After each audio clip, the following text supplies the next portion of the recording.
route. Une émission animée par le pasteur Donald Walsh, produite par le CPERS, le Centre du Plein Évangile de la Rive-Sud, en collaboration avec le réseau Aîné, le diffuseur de la libre expression.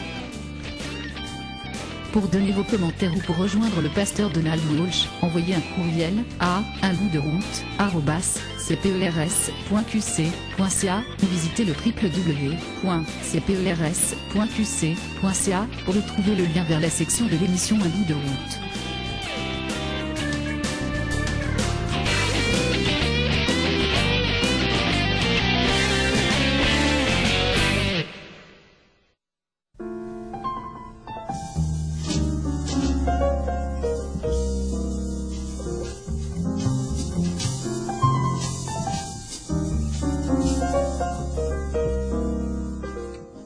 Bonjour, bienvenue à notre émission d'Un bout de route. On va faire un bout de route ensemble, puis on va encore marcher dans ces chemins bibliques, les chemins de la Bible. Puis pourquoi on croit? Pourquoi est-ce qu'on est en train de parler de ça? Parce que, comme j'ai dit, c'est la base.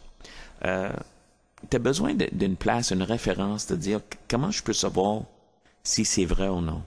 Et pour nous, la base de notre croyance n'est pas une religion ou une croyance. Moi, je fais partie d'un mouvement religieux, mais le mouvement n'est pas la base de mes croyances. Si jamais le mouvement dans lequel je suis quittera la Bible, ben moi, je quitterai le mouvement. Parce que la première base pour moi, c'est la Bible. Et c'est la même chose avec Louis. Et c'est pour ça qu'on est en train de parler, parce qu'on a trouvé un guide dans ce monde dans lequel on peut vérifier certaines choses. Louis, une des choses qu'on entend parler, c'est que ça a été changé.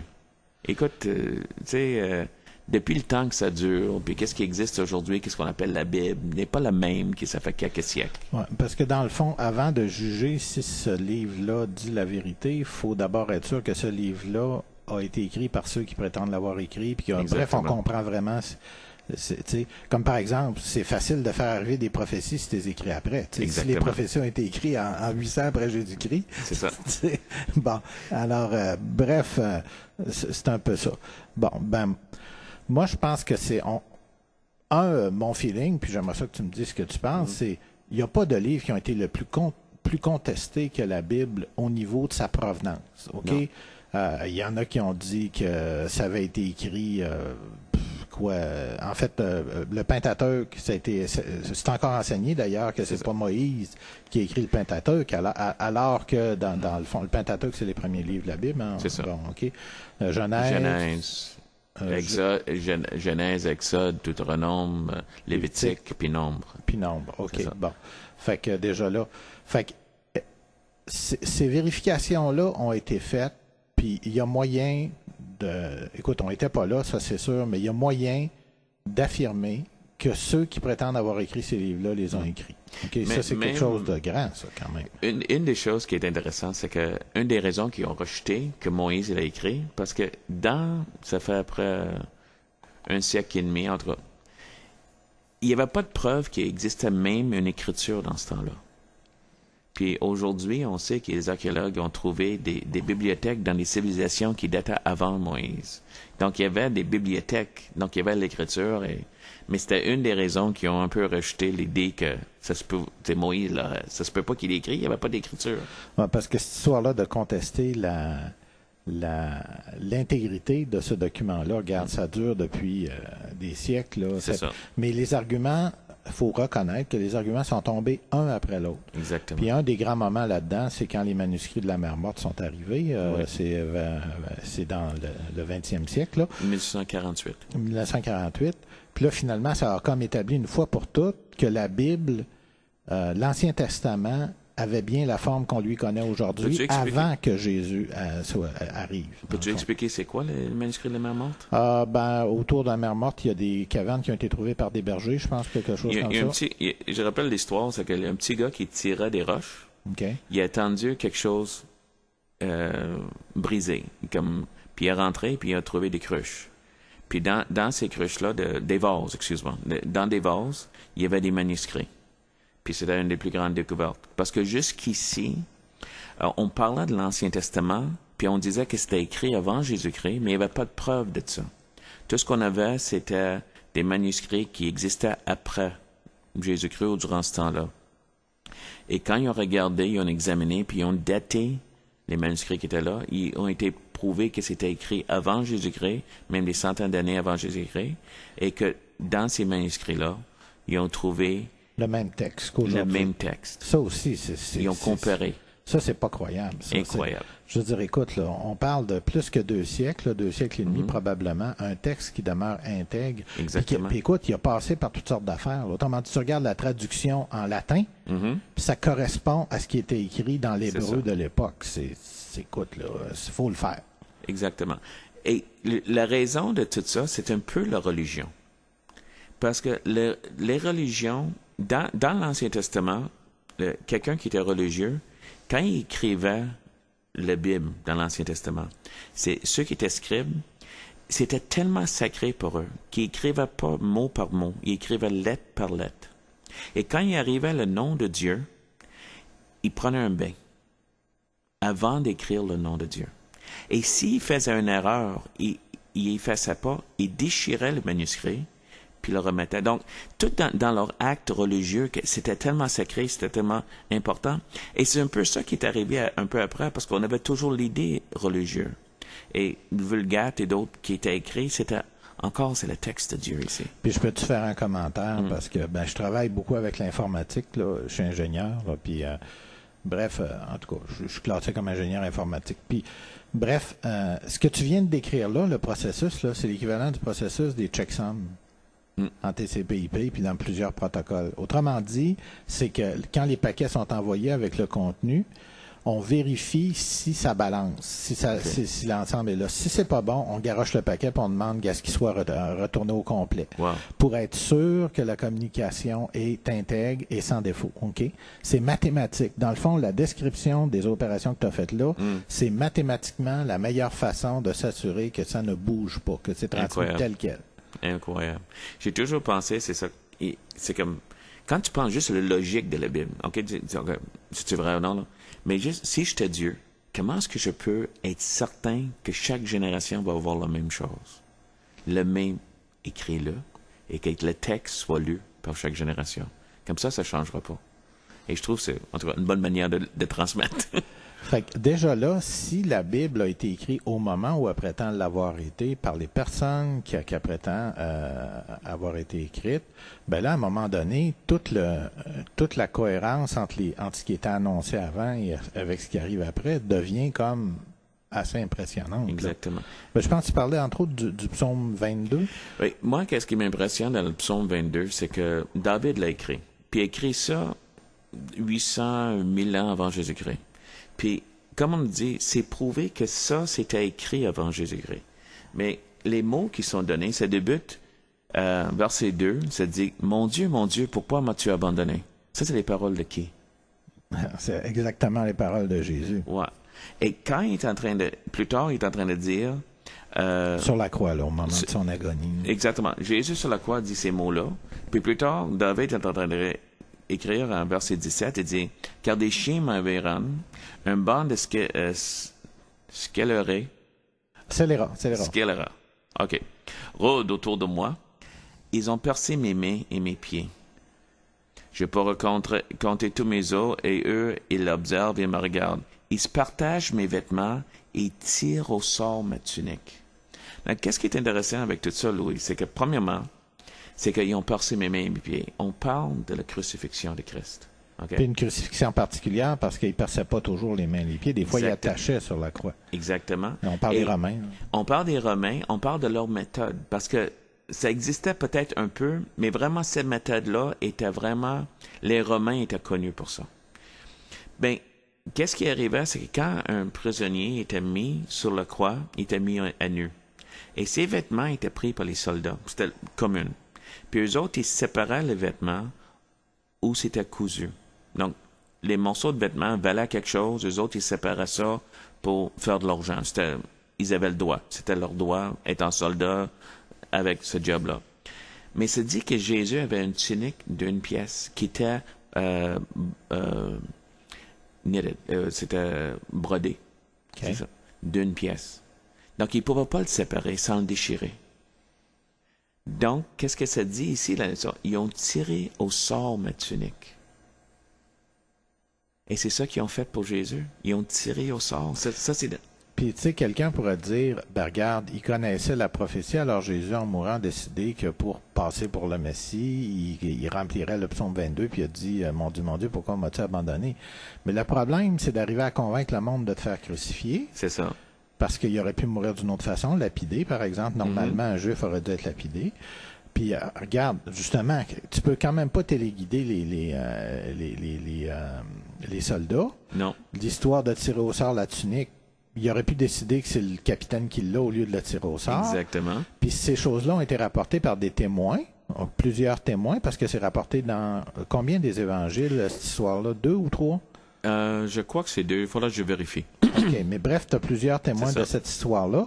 Puis ce qu'il ne faut pas oublier non plus, c'est que les manuscrits de l'Évangile ont circulé, ont commencé à circuler, en tout cas ces histoires-là ont circulé rapidement dans les premiers temps du christianisme, mais il n'y avait pas juste quatre témoins là, de cette histoire-là. Il disait que c'était quoi, 500 disciples qui étaient proches de Jésus? 500 disciples.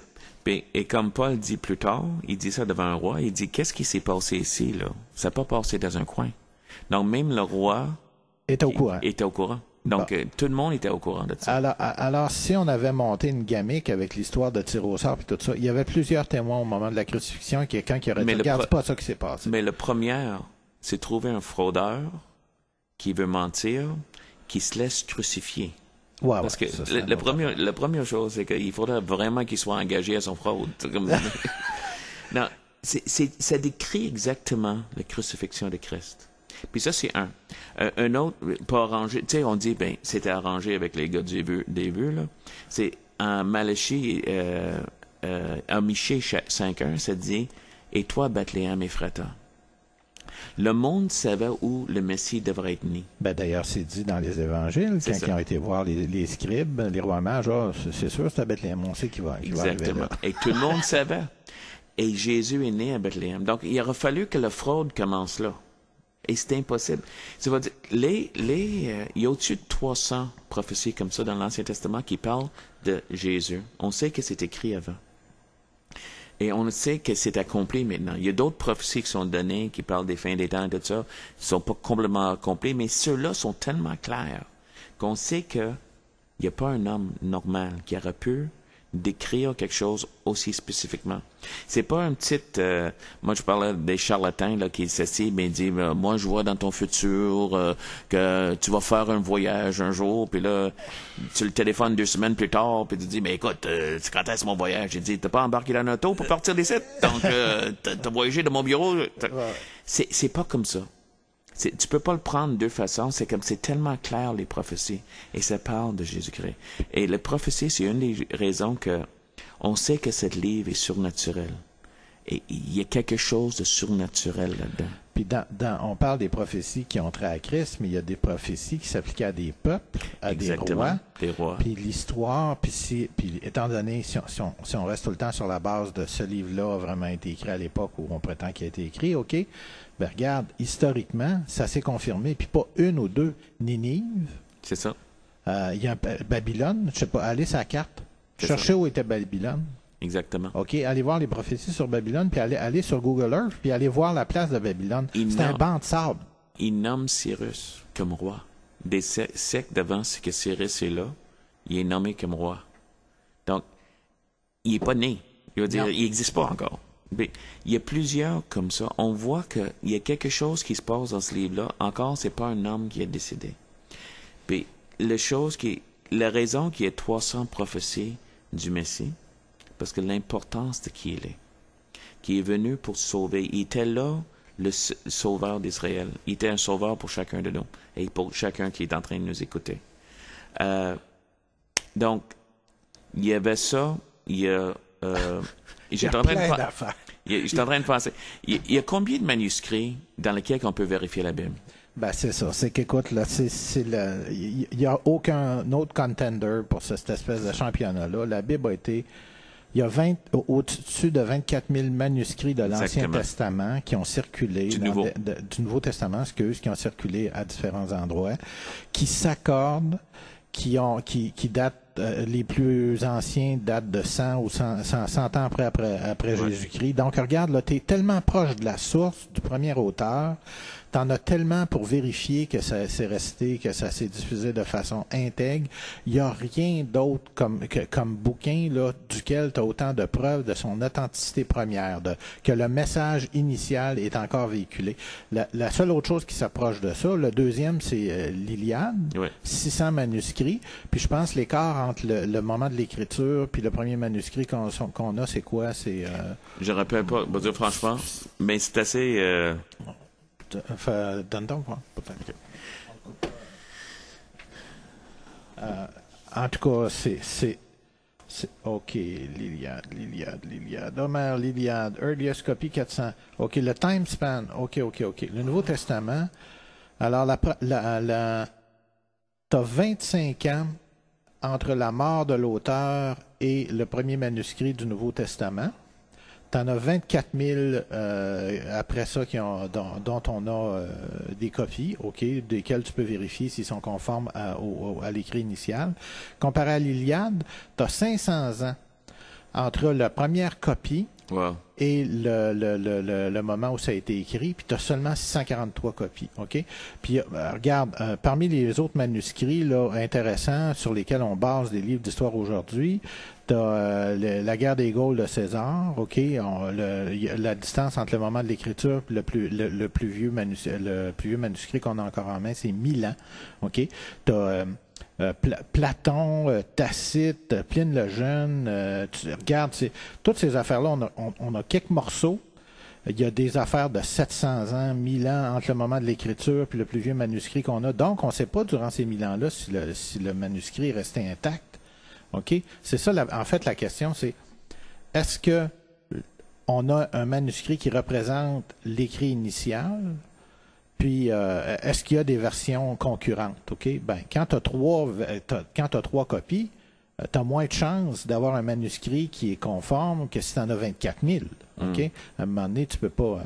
Alors, donc, on a toutes les raisons de croire, il n'y a aucun document historique qui semble avoir autant de preuves à l'appui. On a toutes les raisons de croire que la Bible qu'on a entre les mains est celle qui a été écrite par les auteurs, puis qu'elle n'a pas bougé entre la plus vieille copie qu'on a puis le moment de l'écriture. Donc, la question qu'il faut que toi tu te poses, c'est que pourquoi du monde s'acharne tellement à dire des choses qui sont pas vraies?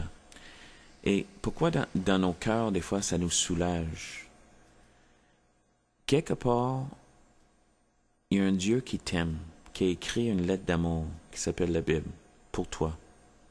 Il y a quelque chose qui empêche que tu prends le temps de le lire ou de le connaître. Que peut-être que la guerre, c'est pour ton âme, pour ton bonheur. Et comme on croit en Dieu, on croit qu'il y a un ennemi. Il y a quelqu'un d'autre qui travaille pour rendre la race humaine, pour enlever, pour voler la vie. Tout ce que je te suggère, c'est prendre le temps. Premièrement, d'ouvrir la Bible toi-même, le connaître. Si tu as d'autres questions, je t'invite à nous envoyer des lettres. Moi, Louis, ça nous fera plaisir de te répondre, de te laisser savoir. Si tu as d'autres questions, d'autres sujets, tu aimerais qu'on parle sur l'émission. Mais selon nous, nos recherches, on n'a pas parlé de tout, on n'a pas vraiment arrivé à la fin de ce sujet-là. Mais qu'est-ce que je te garantis, c'est que la Bible se tient debout. Et c'est la guide de la vérité. Ça veut être une lumière à tes pieds sur le voyage que tu fais dans ce monde. Et ça veut guider de toutes les parties de ta vie. On t'invite à le lire, mais on t'invite surtout à connaître le Dieu de la Bible et recevoir Jésus comme sauveur. Car ça c'est le message central. Merci de nous l'avoir écouté. Merci Louis d'avoir été avec nous. Bonne journée.